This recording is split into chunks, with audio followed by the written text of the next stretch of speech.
জীবন, জীবন মানে যন্ত্রণা, মানুষ শুধু মানুষকে দেয় কুকর্মেরই মন্ত্রণা। লাইফ মানে জীবন, জীবন মানে যন্ত্রণা, মানুষ শুধু মানুষকে দেয় কুকর্মেরই মন্ত্রণা। এই কথায় তেলবাজি, খারাপ মানুষ ভদ্র সাজি, ন্যায্য কথা বলতে মানা, এই কথাটি সবার জানা। সকলের নাই পেটে ভাত, অনাহারে কাটে রাত, তাদের ভাগ্য ফিরবে কবে, ভালো মানুষ আসবে যবে। ডাউটার পাকার মিলে হয়ে গেছে একাকার, ভালো মানুষ ভালো নাই, আশাগুলো পুড়ে ছাই। কাজ নাই, কর্ম নাই, কোথায় গেলে পাবো ঠাই, অর্থলোভী সমাজপতি, তাদের হাতেই তোমার গতি। মেশামেশি ভালোবাসা, খালি খালি দিবে আশা, ভাবে সাবে বড় স্টার, ম্যানেজ করে হবে পার। ওরাই ম্যানেজ মাস্টার, ওরাই ম্যানেজ মাস্টার, ওরাই ম্যানেজ মাস্টার, ওরাই ম্যানেজ মাস্টার। লাইফ মানে জীবন, জীবন মানে যন্ত্রণা, মানুষ শুধু মানুষকে দেয় কুকর্মেরই মন্ত্রণা। লাইফ মানে জীবন, জীবন মানে যন্ত্রণা, মানুষ শুধু মানুষকে দেয় কুকর্মেরই মন্ত্রণা। মেশামেশি ভালোবাসা, খালি খালি দিবে আশা, ভাবে সাবে বড় স্টার, ম্যানেজ করে হবে পার। ওরাই ম্যানেজ মাস্টার, ওরাই ম্যানেজ মাস্টার, ওরাই ম্যানেজ মাস্টার, ওরাই ম্যানেজ মাস্টার।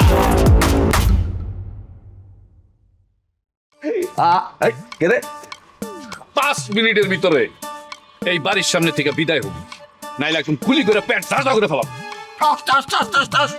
একটার পর একটা গামলা ভরে মামলা হইব, এমন মামলা দিব না খালি মামলা চলতেই থাকবো। হয় নামে উকিলের কাছে যেতেছি। যা এই খোকা জীবনে কোনো কর্তৃপক্ষরে বাঁচায় রাখে না। এই আন্ডারওয়ার্ল্ডের ডন, কি যে সাথে বইয়া কথা কইতেছ, এটা আমি খুব ভালো হইরা জানি। তুই সাথে নাম। আপনার প্রাক্তন ছাত্রী আপনার চোখের সামনে আত্মহত্যা করবে আর সেটা আপনি বসে বসে দেখবেন। হ্যাপি, দেখো তোমার এইসব যন্ত্রণা আমি নিতে পারছি না, সরি, আমি পারবো না কিছু করতে। রুস্তম ভাই, আপনি তো মহা জ্ঞানী, তাই না? তো তোমার এই জ্ঞানটা না তুমি এই গেটের মাঝখানেই ঝাড়ো, উপরে গিয়ে ঝাড়তে হবে না। এই কথাটা মাথায় সুন্দর মতো ঢুকায় রাখো। আব্বা চলো। কি সুন্দরী, আমগো বাসার দিকে দেখে আর যাও না? বান্ধবীর লোকে ঝগড়া হয়েছে নাকি? হ্যাঁ, ঝগড়া, শুধু একদম কঠিন ঝগড়া। এই কারণে আপনাদের ওই বাসায় আমি আর যাই না। না যাইয়া ভালো করছো। মিম 1 নম্বর গাউরা, আর মায়ের মতো, তার লগে কারো বন্ধুত্ব টিকে না। তাই তোমার সাথে মিমের বন্ধুত্বটা টিকলে আমার একটু লাভ হইতো। কেন? ওর সাথে আমার বন্ধুত্ব টিকলে আপনার লাভ হইতো কিভাবে? মিমের সাথে বন্ধুত্বটা টিকে থাকলে তুমি বাসায় যাইতা, তোমার লগে আমার দেখা হইতো, দুইজন কাছাকাছি হইতে পারতাম, তুমি আমারে জানতে পারতা, আমি তোমারে জানতে পারতাম, তুমি আমার কাছে আসতা, আমি তোমার কাছে আসতাম, তুমি আমারে বুঝতে পারতা, আমি তোমারে বুঝতে পারতাম, বুঝো না? হ্যাঁ, আমি না বুঝতেছি না, আমি আপনারে বুঝলে কি লাভ হইতো আমার? শোনো, আমার বংশ পরিচয় জানলে তুমি ফিট খাইতা। আমি জমিদারের পোলা, আমার সম্পর্কে সব তথ্য জানবার পর তুমি আমারে না ভালোবাসা পারতা না, বুঝো না? আমারে ভালোবাসার একটা সুযোগ তৈরি হইতো। শালার বুইরা ভাম, তুই কোন সাহসে আমার প্রেমের প্রস্তাব দেস? অভদ্র অসভ্য জানোয়ার! তুই আমারে অসভ্য জানোয়ার কইতাছস? অসভ্য জানোয়ার যেই কাজ করে সেই কাজ আমি যদি তোর উপর প্রয়োগ করি তাহলে তোর কি অবস্থা হইব একবার চিন্তা করে দেখছস? কি? আমি তোরে জুতা পেটা করবো, এই রাস্তার ভিতরে আমি তোর অপমান করবো, তুই আমারে চিনস? বেয়াদব ভাই, এই বদমাশ মেয়ে কারে গাল পারতাছে? আমারে গাল পাড়তাছে, না বুঝে আমারে গাল পাড়তাছে। সে তো জানে না আমি যদি অ্যাকশনে যাই এর অবস্থা কি হইব। আমি জানতাম ওর লগে তোর প্রেম ছিল, ওই এখন তোরে বাদ দিয়া আরেক সরারে নিয়ে ঘুরে। আমি এটার প্রতিবাদ করছি, এটা নিয়ে কথা কইছি, এর লাগে সে আমারে উল্টা পাল্টা গাল দিতেছে। এই বদমাইশ আমার সাথে প্রেম করতে চায়, এই বুইড়া বয়সে এসে আমার কুপ্রস্তাব দিতেছে। ওরে যে আমি এখন পর্যন্ত আস্ত রাখছি, এটা তোর বাপের ভাগ্য। এই মেয়ে তোরে আঘাত দিছে না? আমি এটার প্রতিবাদ করছি, মনের দুঃখে হারে কটা গাল দিছি, এর লাগে সে আমারে উল্টা পাল্টা কথা কইতেছে, আমারে গাল দিতেছে। এই মেয়ের পাওয়ার বেড়ে গেছে গা, মিমের মাস্টারের সাথে প্রেম করতেছে না, এই জন্য আর ভাব বাড়ছে। ভাব আমার আরো বাড়বে। তুই এই বুইড়ারে দিয়ে আমার অপমান করতেছিস না, এই অপমানের প্রতিশোধ আমি নিবই। তুই আমার কিছুই করতে পারবি না। তুই যার ভরসায় রংবাজি করছি, ওই সুমন এখন ওই 14 শিখের ভিতরে, এত সহজে আলোর মুখ দেখবো না। হ্যাঁ, 14 শিখের ভিতরে পয়সা মরবো। এই মামলার থেকে জামিন হইব, জামিন হওয়ার লগে লগে আরেক মামলায় ফাঁসাই দিব, আবার 14 শিখের ভিতরে, আর জীবন ভরে 14 শিখের ভিতরে পচতে হইব। এই জুলি সুমন ভাইয়ের সাহস ধার করে ঢাকা শহরে চলে না, আমার নিজেরই অনেক সাহস আছে। সব জায়গায় ভাব দেখাতে যাবি না, তোরা খাবি। বুইড়ার নতুন চামচা আছে, তোর কপালে ওরা দুঃখ আছে। এই মেরে তোর হাতে দিয়ে গেলাম, তুই ঘরে সাইজ কর। এই বুইড়া ভাম, তোর খবরই আছে, তোর বাড়িতে যা তোরে ফিরে আসবো আমি। আর তুই আমার সাইজ করবি? কি সাইজ করবি কর। এনে রাস্তার মাঝখানে সাইজ করা যাবো না, চল বাসায় চল। কি বিষয় জমির? আজকাল তো তুমি আহই না, কারণটা কি? কারণ তো একটাই, এখন বাসায় বেশি সময় থাকি না, থাকার উপায়ও নাই, এ লেগেই দেখো না আর কি। তা বন্ধু, তুমি আজ জীবনে যে ক্ষতিটা করে দিলা, ইয়ে জন্মে তা শোধ করতে পারতাম। কি কইলা এটা? আমি তোমার ক্ষতি করছি কেমতে? আরে যাই না হই না তো আমি কোনো ক্ষতি করি না একটা ভাই, বরং তোমরা আমার ক্ষতি করছো। ঠিক আছে, এখন কও আমি কেমতে তোমার ক্ষতি করছি, প্রমাণ দিয়া কইবা কইলাম। প্রমাণ আমি হাতে লইয়াই ঘুরি। এই যে তুমি আমারে ফুসলাইয়া তোমার শালিটারে বিয়ে দিলা, আরে ওটা মাইয়া না, এটা আস্ত ডাকাত। জমির ভাই বিশ্বাস করো, এইখানে আমার কোনো দোষ নাই। আমার খালা শাশুড়ি সাইলারে তোমার লগে বিয়ে দিবার চায় না ইক্কা, মাগার তুমি আমার বন্ধু, তোমার বয়স বেশি, তুমি আমার কাছে আইয়া কাইন্দা পড়লা সাইলারে ছাড়া তুমি বাঁচবা না। আমি তোমার প্রাণ রক্ষার্থে আমার খালা শাশুড়ির হাতে পায়ে দইরা তোমার মতন বুইরা বেটার লগে আমার শালির বিয়া দেওয়ার ব্যবস্থা কইরা দিচ্ছি। এখন তুমি আমারে দোষারোপ করলা। বহুত চোট পাইলাম দিলে বন্ধু, বহুত চোট পাইলাম। আমার কপালে খারাপ দোস্ত, তোমার লগে যদি বন্ধুত্ব না হইতো তাহলে তোমার শালির লগে আমার দেখা হইতো না, আর বিয়াটা হইতো না। আরে বিয়া না হইলে আমার লাইফটা বেঁচে যেত। কোনো জমির যেই বউ তোমার লগে খারাপ ব্যবহার করে, ওরে লগে লগে তালাক দিয়া লগে লগে লাগতে বাড়িতে বাড়ি করে দাও। এই তো পাইয়া গেছি আসল ক্রিমিনাল পাইয়া গেছি। দুলাভাই তুমি কিন্তু মানুষটা, তুমি একটা মানুষ তুমি কলঙ্ক। হ্যাঁ, তুমি আমার সংসার ভাঙতে চাও, তাই তো কই এত সাহস আমার স্বামী কোনাই পায় এত স্বামী তুমি হাওয়া দিতেছ। দুলাভাই কামটা কিন্তু ভালো করতেছো না, তুমি যাই না হইন না আমার সংসারটা ভাঙানোর ব্যবস্থা করতে আসো।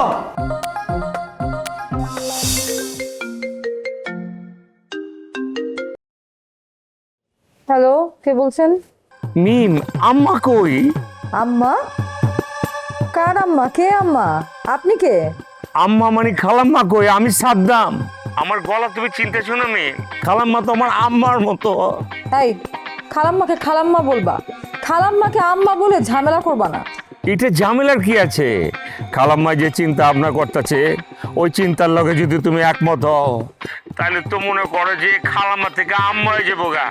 ওইটার লিগে আগে ভাগে আম্মা আম্মা করে প্র্যাকটিস করতেছি। দেখো সাদ্দাম ভাই, তোমার এই চিন্তা কোনোদিনও আলোর মুখ দেখবে না। এখন বলো কি হয়েছে, খালাম্মাকে খুঁজতেছো কেন? আমার নুনের ভাত খুনে খাইছে ওই বদি আর কোকা, আমার সর্বনাশ করছে। আমি যে চাচার বাড়ি দখল করছিলাম আমার নিজের বাড়ি মনে করা, ওই বদি আর কোকা চাচার কথা হই না ডাইরেক্ট স্ট্যান্ড গান দিয়ে আয়া বাড়ি আবার দখলে লয়ে নিছে, মানে আমার দখল ফিরাই লয়ে গেছে গা।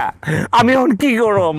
কি বৌদি খোকা ভাই ওরা স্লিং গান চালাতে পারে, মেশিন গান চালাতে পারে?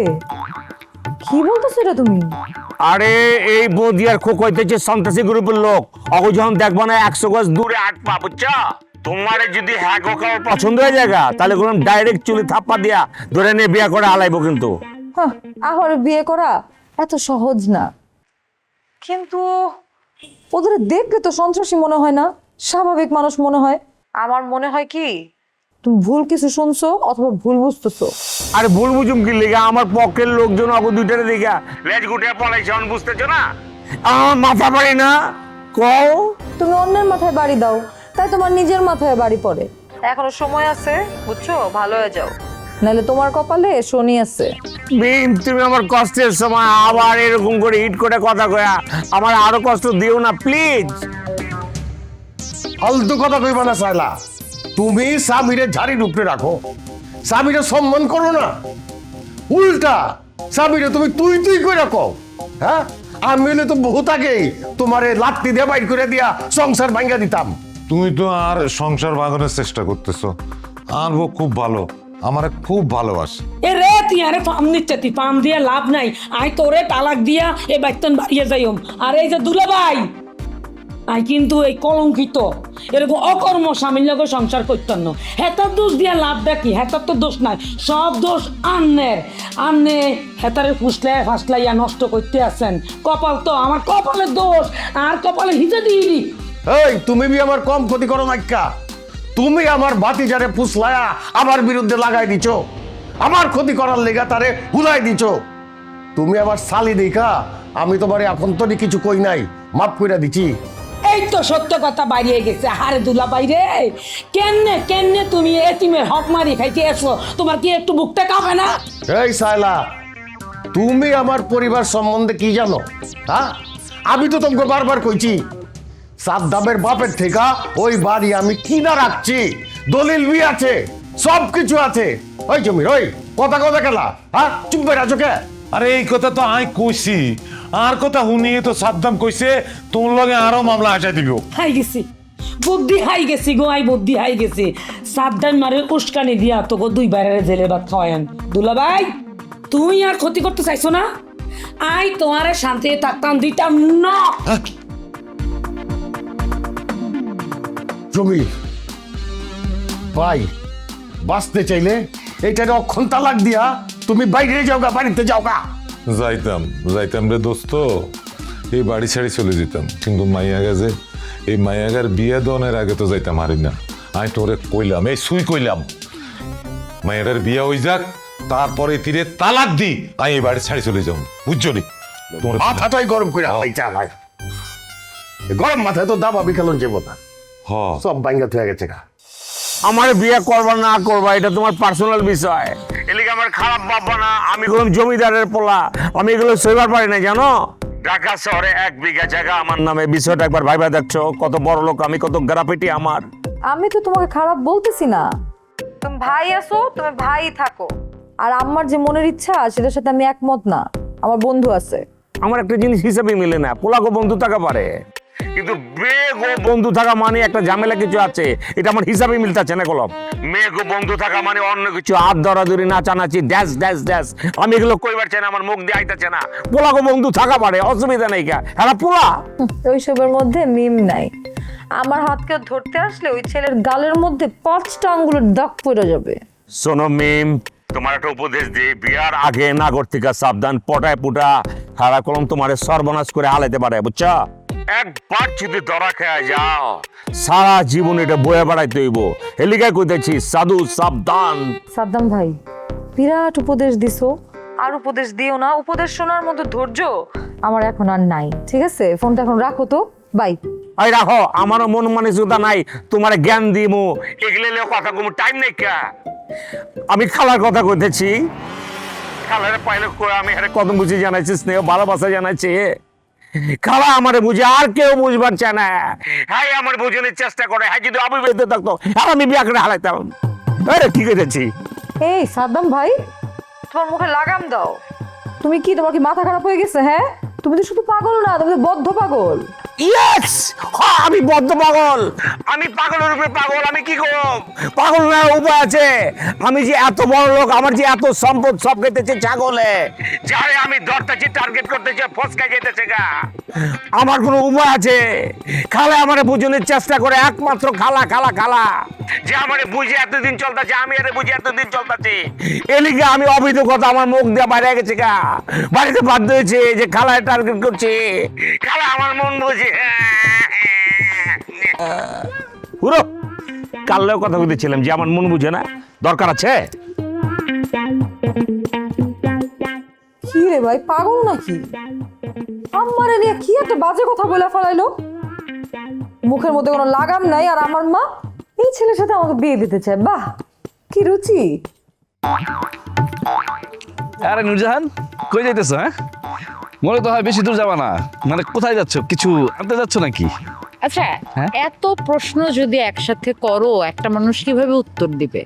হ্যাঁ, এটা ঠিক, আমি দূরে কোথাও যাচ্ছি না, কাছেই যাচ্ছি, দোকানে যাচ্ছি পাউরুটি কিনতে। তুমি তো আমার মান সম্মান সব শেষ করে দিছো। হ্যাঁ, বৌদি বাইচা থাকতে তুমি পাউরুটি আনতে যাবা? বৌদি কি মারা গেছে? তোমার রুস্তম কোথায়? তোমার রুস্তম গেট রেখে কোথায় গেছে?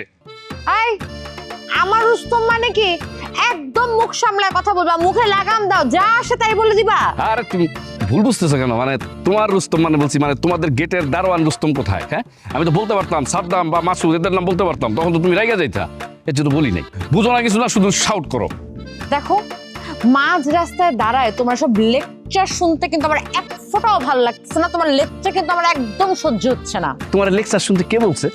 তুমি এখন বাসায় চলে যাও, 5 মিনিটের ভিতরে তোমার বাসায় 1 আলি পাউরুটি আর 1 আলি সাগর কলা চলে যাবে। ওরে বাবা, তোমার এই উপকারের আমার কোনো দরকার নাই। তুমি আমার বাসায় পাউরুটি পাঠাবা, তারপর 100 জনকে জানাবা যে তুমি আমার এত বড় উপকার করছো, তোমার সাথে আমার একটা ভাব চলতেছে, তোমার সাথে আমার ইটিস পিটিস চলতেছে। এই ধরনের কথাবার্তা শুনতে আমার আর ভাল লাগে না। আমি তোমার জাস্ট কান পচিস। দুরু, তোমার সাথে তো আমার একটা ভাব আছেই। আর যদি ভাব না থাকতো, এই যে এতক্ষণ দাঁড়া দাঁড়া যে আমি বক বক করতেছিলাম, এত দায়িত্ব নিয়ে কথা বলতেছি তোমার উপরে, তুমি রেগে যাইতা না? তুমি তো একদম চড়ায় আমার গালগুল ফাটায় ফেলাইতা। ওই যে সিনেমার ভিতরে দেখো নাই, নায়ক যেমন প্রথম দেখাতেই নায়িকারাতে চর খায়, সেরকম আর কি ব্যাপারটা। তোমার এত কথা শুনে না আমার সকালবেলা নাস্তা করার ইচ্ছাটাই মরে গেছে। দরকার নাই নাস্তা করার। শিমুল, দেখা যাচ্ছে আমাদের এখানে 3 জন মালিক, তাদের জমি ছিল 20 কাঠা, তোমরা কিনেছো 10 কাঠা। কিন্তু বাবা, একজনের সই তো নিতে পারো না, কাল তো প্রবলেম হয়ে গেল। তুমি তো কেন বলবো না চারটা? স্যার, জমি মালিক 3 ভাই, এক ভাই দেশের বাইরে থাকেন, ঢাকায় যে 2 ভাই থাকেন তারা আমাদের 10 কাঠা জমি রেজিস্ট্রি করে দিয়েছেন। আহা, তাতে তো হলো না রে বাবা। সে যখন এসে ক্লেম করবে যে আমি তো সই করিনি, তখন তো তুমি বিপদে পড়ে যাবা। তুমি তো বাস্তবল ভুল করেছো। শিমুল কোনো ভুল করেনি স্যার। তুমি কি করে বুঝলে? স্যার, ভিকটিম পার্টি এখানে লোক পাঠিয়েছিল, আমি তাদেরকে বুঝিয়ে দিয়েছি। ওনারা হচ্ছেন 3 ভাই, এক ভাই দেশের বাইরে থাকে এবং তাদের 3 জনের একই দাগে 20 কাঠা জমি আছে। আমরা 2 ভাইয়ের কাছ থেকে এখানে 10 কাঠা জমি লিখে নিয়েছি, রেজিস্ট্রি করে নিয়েছি। সো ভিকটিম পার্টি যেটা ক্লেম করছে সেই 10 কাঠা জমি কিন্তু তাদের কাছে আছে। স্যার, আমরা যে জমিটা নিয়েছি সেটা একেবারেই ক্লিন, সেখানে কোনো ভেজাল নেই। স্যার, ম্যাম একদম সঠিক কথা বলেছেন, আমাদের পজিশনটা অনেক সুন্দর, তাই ওরা আমাদেরকে ডিস্টার্ব করছে। বাহ, চমৎকার। লোকনা, তুই তো দেখছি বেশ জমি সম্পর্কে তোমার ভালোই ধারণা আছে। আর এই জমিতে আমরা গত 5 বছর ধরে চেষ্টা করে একটা ফ্ল্যাট বানাতে পারছি না। স্যার, এখন অবশ্যই করতে পারবেন। আমার মনে হয় নেক্সট মান্থ থেকেই আমরা কাজ ধরতে পারি এই প্রজেক্টে। শিমুল, তুমি একটা কাজ করো, তুমি চিফ ইঞ্জিনিয়ারের সঙ্গে কথা বলে একটা ডিজাইন তৈরি করো। আমি আর লুবনা পরবর্তী পর্যায়ে চিফ ইঞ্জিনিয়ারের সঙ্গে বসে ওই ডিজাইন ফাইনাল করে দেবো, ঠিক আছে? স্যার, আমি 1 সপ্তাহের মধ্যে জায়গা পরিদর্শন করে সুন্দর একটা ডিজাইন সাবমিট করবো। স্যার, স্যার, আমার মনে হয় কি এই প্রজেক্টের যেরকম লোকেশন, এটা একটু নান্দনিকভাবে করলে ভালো হয়। মানে হয়তো লাভ একটু কম হবে, কিন্তু এখানে যেমন আমি একটা ছোট্ট উদাহরণ দিই, যদি বারান্দাটা একটু বড় করি অনেক বেশি অ্যাট্রাকটিভ দাঁড়াবে। বাকিটা তো আপনারা কথা বলবেনই। মানে এই প্রজেক্টটা একটু স্পেশাল করেই করতে চাই স্যার, পজিশনটা খুবই সুন্দর। অবশ্যই সুন্দর করতে হবে। শোনো, এত চমৎকার একটা জায়গার মধ্যে তুমি বিল্ডিং কর, সেই বিল্ডিংটা যদি দৃষ্টিনন্দন না হয় তাহলে সেখানে বিল্ডিং করে লাভ কি? আমি তোমাকে 100% লিবার্টি দিয়ে দিলাম। Whatever you like you can do it. Sir, ma'am যেভাবে কাজ করছেন এতে সময় বাঁচবে, আমাদের ব্যয় কমে আসবে। স্যার, আমি তাহলে আসি। দাঁড়াও, I feel proud of you. অল্প কয়েকদিনের মধ্যে তুমি আমার অফিসটাকে বেশ বন্ধ করে তুলেছ। Thank you sir, thank you. So nice of you. আসি। স্যার, ম্যাম খুব ট্যালেন্টেড পারসন, উনি থাকলে আমাদের অফিসে অনেক উন্নতি করবে। হ্যাঁ, বাট তোমাদের সবাই মিলে ওকে সাহায্যের হাত বাড়িয়ে নিতে হবে। একা কোনোদিন কোনো কিছু করা যায় না, সম্মিলিতভাবে একটা কিছু করতে হবে, বুঝতে পেরেছো? ও তোমাদের লিডার, তোমরা সবাই ওকে সাহায্য সহযোগিতা করে আমাদের কাজটাকে এগিয়ে দিতে যাও। ওকে ওকে, গো অ্যাহেড, গো অ্যাহেড। অবদি, তুই তোর ভালোবাসার কথা নুরজানে জানাইছিস না? ওই পর্বত খালা অনেক আগেই সেরে ফেলাইছি। কাজটা দিছিলাম তোমারে, তুমি তো আমার নিরাশ করলা। এর জন্য নিজের ভালোবাসার কথা নিজেই বলে দিচ্ছি। বদি রে, নিজের ভালোবাসার কথা নিজের মুখে কওনি বালা।